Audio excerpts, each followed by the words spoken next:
नमस्कार साथियों, आप सभी का स्वागत है साथियों मेरे यूट्यूब चैनल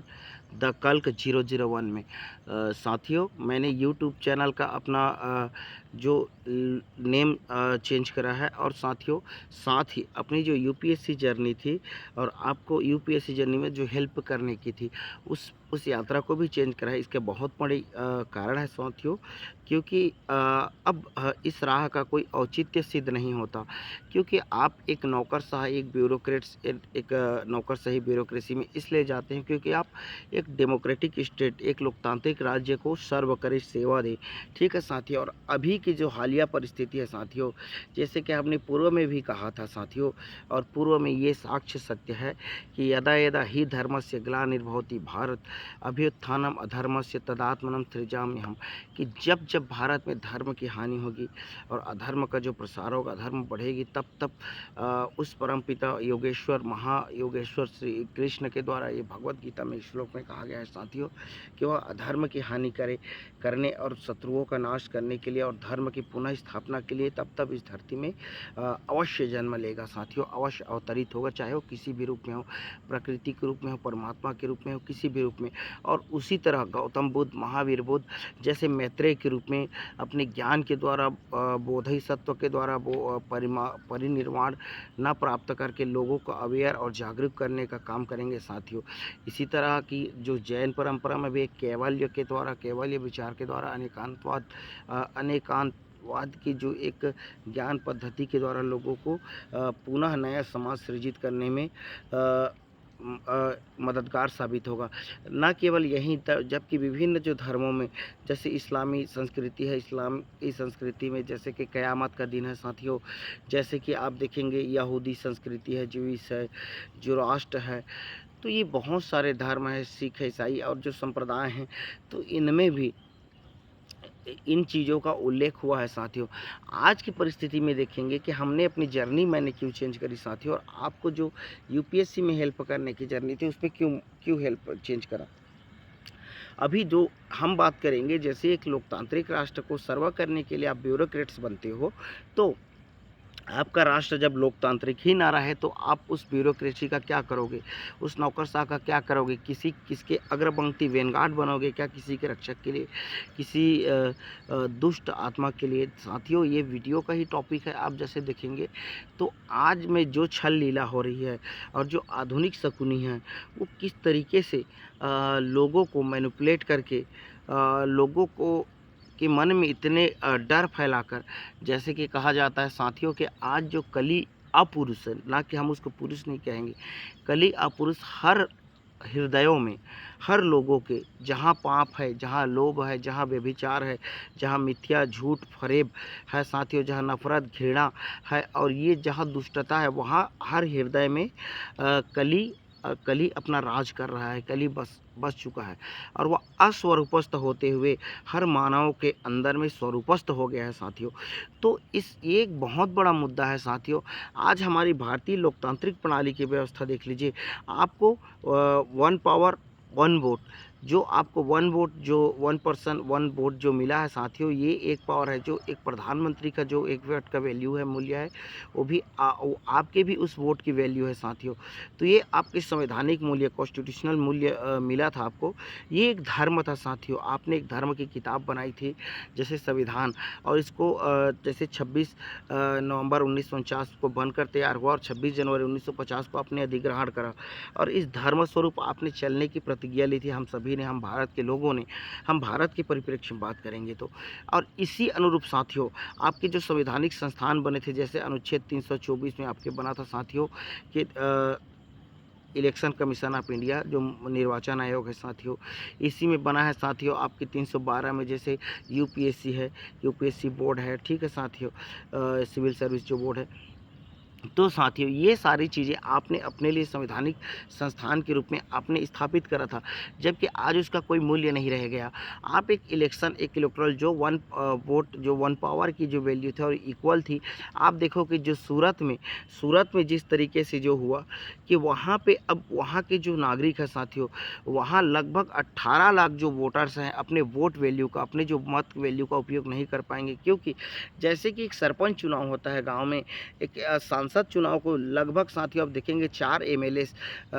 एमएलएस के जो पावर में एक सांसद होता है, और 552 जैसे देश में सांसद है तो वो लोग प्रधानमंत्री चुनते हैं, तो उसको भी एक सरपंची चुनाव के रूप में कम महत्व दिया गया है, कम औचित्य बना दिया है साथियों, एक तरीके से निर्विरोध सांसद चुन देना। इसी तरह आप खजुराहो का मामला देख लिए साथियों, वहाँ पे जो एक मुख्य विपक्षी पार्टी जो समाजवादी पार्टी दल आ रहा था, उसको किस तरीके से बाहर करा गया। हम एक किसी पॉलिटिकल पार्टी के फेवर में नहीं साथियों, हम एक आपके जो डेमोक्रेटिक राइट्स की बात करते हैं इसके फेवर में। आप कल का इशू देख लीजिए, इंदौर का इशू, वहाँ के एक जो राष्ट्रीय दल है आईएनसी इंडियन नेशनल कांग्रेस की, वह नामांकन जिसको नाम वापसी लेना था उस दिन अंतिम दिन जाके अपने नाम वापस लेकर एक टिकट ले लेता है एक दल से, और वहाँ से नाम वापसी लेकर वह एक संबंधित पार्टी में जाकर जुड़ जाता है साथियों। और वहाँ भी आप देख लीजिए तो आपको एक जो अपॉर्चुनिटी, आपको अवसर नहीं मिला ना, आपको वोट वैल्यू के लिए free and fair equal opportunity और अवसर नहीं मिला, तो ये देश, ये राष्ट्र अनडेमोक्रेटिक हो गया है, अलोकतांत्रिक हो रहा है साथियों।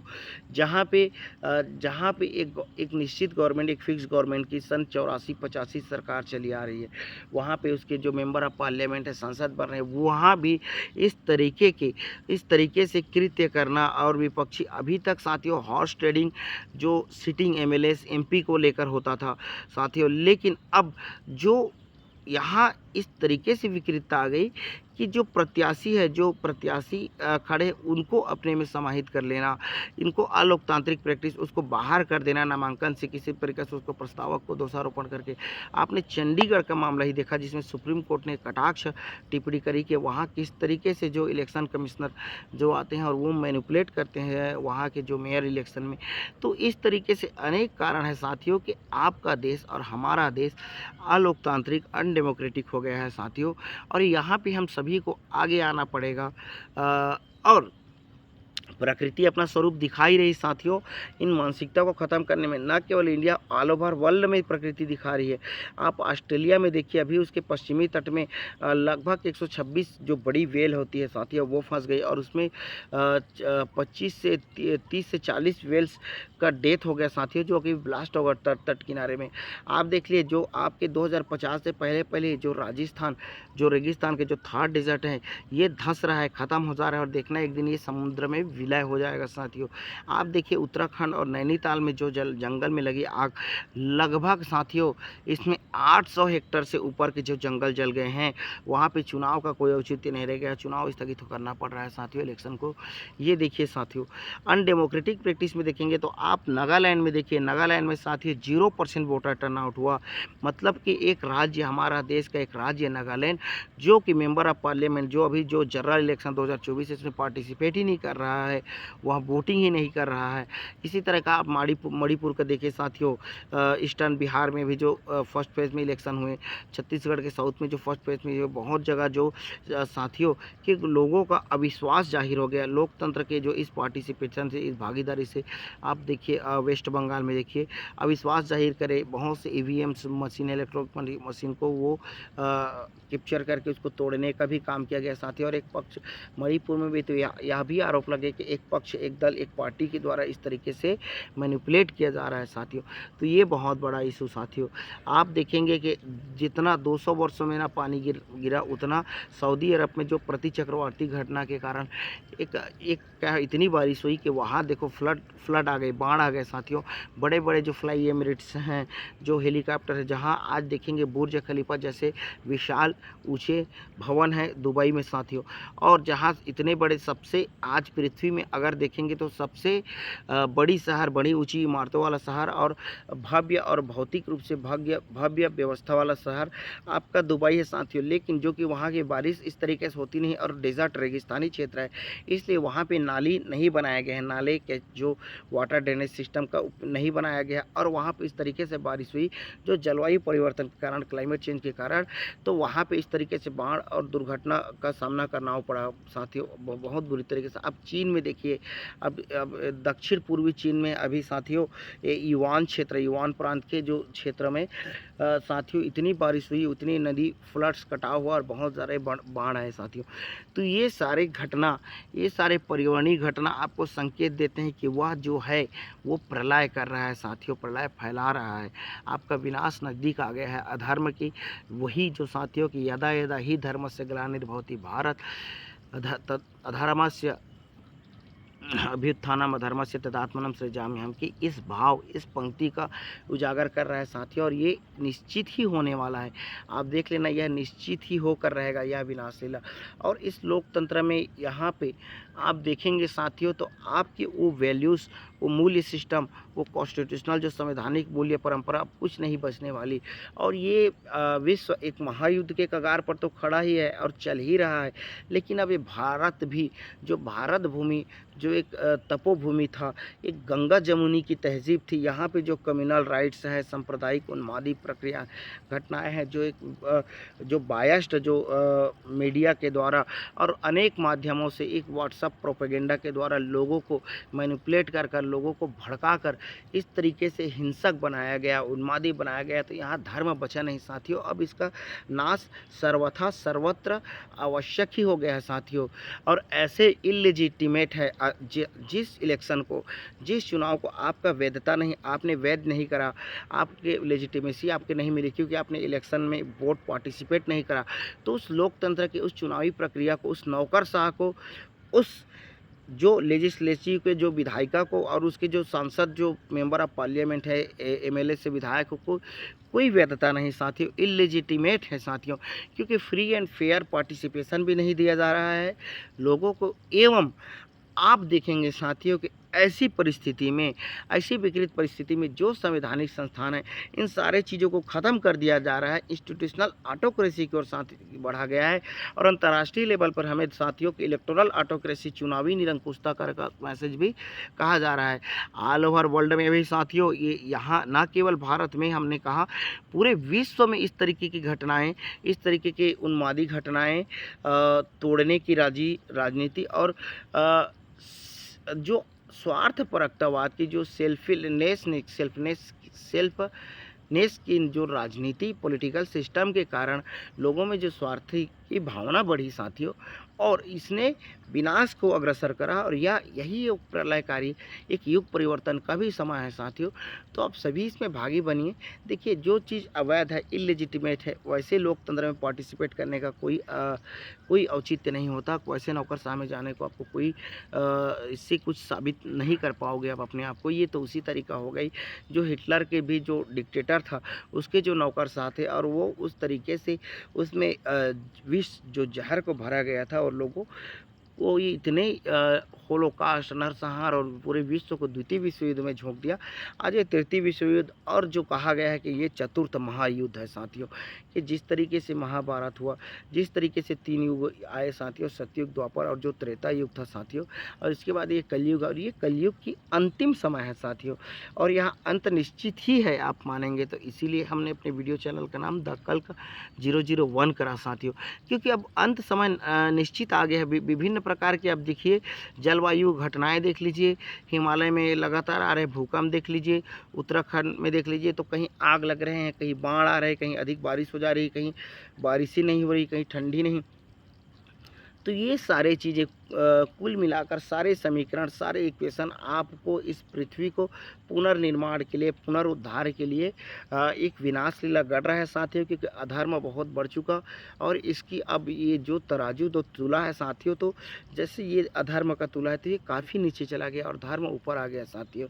तो इस अधर्मियों को ख़त्म करने के लिए, अधर्मियों को नाश करने के लिए एक सर्वत्र क्रांति और एक रेडिकल क्रांति की भी आवश्यकता है इस टाइम में। तो वो रेडिकल क्रांति, सर्वत्र क्रांति कौन लाएगा? वो परमपिता परमेश्वर लाएगा, जिसने इस दुनिया का सृजन किया, इस संसार को बनाया, इस धरती का।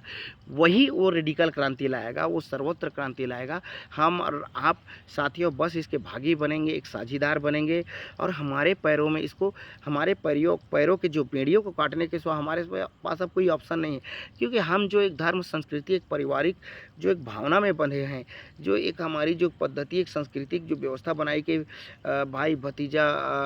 पति पत्नी, माँ, पिता, बहन, तो ये जो पारिवारिक जो संसार हमारे बनाए, ये सारे हमारी जो बेड़िए हैं, जिसने हमारे पैरों को जकड़ के रखा है, हमारे हाथों को हथकड़ी की तरह बांध के रखा है साथियों। तो उस परमपिता परमेश्वर के इस आदेश से केवल और केवल यही है कि हमें इस बेड़ियों को तोड़ना है, अपने पैरों के हथकड़ियों को कुल्हाड़ से काटना है और यही करना है, और उस परमपिता परमेश्वर के जो आदेश में भागी बनना है और कुछ नहीं करना है साथियों। इसके सिवा और यही वो समय, वो युग परिवर्तन का यही वो समय है जिसमें कि सारे संसार में, सारे राष्ट्रों में जिस तरीके से जो तानाशाही डिक्टेटरशिप प्रवृत्ति बढ़ी है, जो लोकतांत्रिक प्रक्रिया के बाद आने के बाद अलोकतांत्रिक कृत्य किए गए, धर्म का मार्ग अपनाने के नाम पर अधर्मी बने, तो इन सारे चीज़ों का, सारे लोगों का नाश अब आवश्यक है साथियों। और आप सभी से गुजारिश है कि इन सभी में आप भागीदारी बने, आप इसमें अपना साझेदार बने, और विश्व स्तर पे, वैश्विक स्तर पे आप देखिए, जहाँ इज़राइल में गाज़ा का जो कॉन्फ्लिक्ट हुआ देख लीजिए, वहाँ जो मानवता को जो नुकसान पहुँचाया जा रहा है, वहाँ त्राहिमाम हो रहा है। रूस, ये जो यूक्रेन युद्ध देख लीजिए आप, यमन का जिसमें इसमें भागीदारी है, आप जो हिजबुल्लाह, हौतीस जो रिबेल्स हैं लड़ाके, ईरान इजराइल का जो कॉन्फ्लिक्ट, ये सारे चीज़ें अंततः विश्व युद्ध की ओर बढ़ गया है साथियों, और जिसमें प्रकृति भी विनाश गढ़कर आपको, और ये देखना साथियों, अधिक से अधिक ये पूरे परिवर्तन अधिक से अधिक 5 साल के फेज़ में पूरी तरीके से कंप्लीट हो जाएंगे साथियों, पूरी तरीके से प्रक्रिया पूर्ण हो जाएगी। यहाँ पे आपके उस नौकरशाह, उस ब्यूरोक्रेसी, उस पॉलिटिकल सिस्टम की कोई आवश्यकता नहीं। अब नए सोशल और पॉलिटिकल सिस्टम, नए सामाजिक और राजनीतिक जो परिवर्तन है, साथ ही जो वन हेल्थ, जो पर्यावरण के वन हेल्थ, वो एक स्वास्थ्य, और जो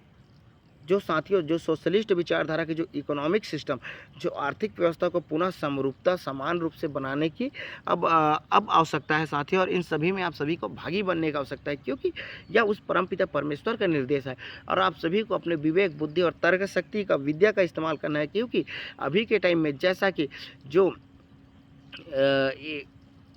एक महाकवि, जो एक राणा ने कहा, कि जो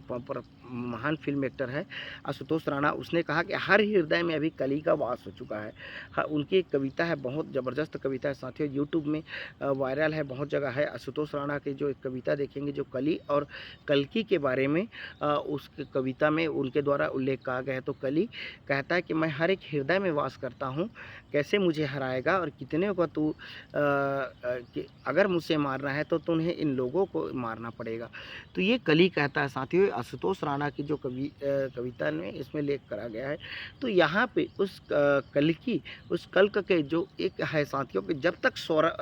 जब तक आप सभी को इसमें उस कल्क का जहाँ धर्म है, जहाँ विश्वास है, जहाँ साथियों क्षमा है, दया है, करुणा है और प्रेम है साथियों, ये 4 चीज़ें की आवश्यकता है आपको सैनिक बनने के लिए कल्कि की साथियों, की क्षमा, दया, करुणा और प्रेम, और आप में एक विश्वास, अटूट विश्वास, सकारात्मक सोच के साथ साथियों, आपको एक बंधुता में, एक प्रेम में, फ्रेटर्निटी में सोसाइटी और समाज बनाने के लिए, और एक ना केवल एक देश, एक वैश्विक स्तर पर एक समाज बनाने के लिए, एक कोऑपरेटिवनेस, समावेशिता और सतत उपभोग और सतत उत्पादन और सस्टेनेबल जो नेसेसिटी, आवश्यकता की पूरी पूर्णता के लिए आपको एक सोसाइटी, एक समाज, एक पृथ्वी बनाने के लिए आप सभी को इसमें भागी बनना पड़ेगा साथियों, एक साथ आना पड़ेगा, और अपने सही जो उचित है, जो मूल्य है, परंपरा है, जो आपकी सांस्कृतिक परंपरा है, और जो आपके अधिकार है, सभी साथों को कर अपने उचित कर्तव्य के जो दायित्वों का निर्वहन करना पड़ेगा साथियों, और अपने जो जिस साकर से आप बंधे हो, जिस कड़ी से आप बंधे हो, उसको काट के साथियों आपको उस परमपिता परमेश्वर के कार्य में भागी बनना पड़ेगा। ये सारे साथियों आपके तर्क विवेक, डायलेक्टिक्स, तर्क विद्या से होगा, ज्ञान से होगा, और इस ज्ञान परिपूर्णता से होगा। तो आप सभी ज्ञानवान बनिए साथियों, इसी को कहा गया है साथियों आत्मदीपो भव। और इसमें कहा गया है कि अम्बेडकर जी के द्वारा कि शिक्षा वह शेरनी का दूध है, जो पिएगा वो दहाड़ेगा। तो इन सारे चीज़ों का औचित्य यही है साथियों कि आप शिक्षित हो गए, तर्कवान हो गए, तर्क विद्यावान हो गए, तो सारी चीज़ों को आप तर्क से जानिए, समझिए, और अपने हृदय में जो कली पुरुष जो विद्यमान है साथियों, जो कि लोभ, मोह, माया, घृणा, अहंकार, तृष्णा, इन सभी के द्वारा वहाँ पे घर कर गए, तो आप पहले इन चीज़ों को हटाइए, लोभ, मोह, माया और ये असंतोष की भावना है, इन सभी को हटाकर स्वयं में संतुष्ट होइए, संतोष की भावना लाइए साथियों, अपने हृदय में करुणा, दया, प्रेम, और अगर जिसने भी आपके प्रति कुछ दुष्टता गलत किया उसको क्षमा करिए, पहले क्षमा दान करना सीखिए, क्षमा करिए, दया करिए, करुणा रखिए, और साथियों प्रेम फैलाइए। इसके बाद बंधुता, और समस्त संसार सर्वत्र आप देखेंगे साथियों, समस्त संसार यहीं से सर्वत्र निरामय सतयुग की आगमन शुरू हो जाएगी साथियों, और प्रकृति अपना विनाश लीला अवश्य करेगी, और वो कर ही रही साथियों, लगातार करेगी विनाश लीला जब तक यह युग परिवर्तन चल रहा है साथियों। और ये 5 साल के अंदर में पूरी तरीके से यह युग परिवर्तन कंप्लीट हो जाने साथियों। पुनः साथियों आप सभी का नमस्कार और विदा चाहूँगा साथियों। अगले वीडियो में मैं पुनः आऊँगा और इस सीरीज़ को हम आगे बढ़ाएंगे साथियों। ये जैसे जिस तरीके से अभी जो छल लीला चल रहा है, ये महाभारत का पार्ट 2 है साथियों। छल लीला चल रहा है और आधुनिक शकुनी इस छल लीला को करा रहा है साथियों। चलिए साथियों, नमस्कार।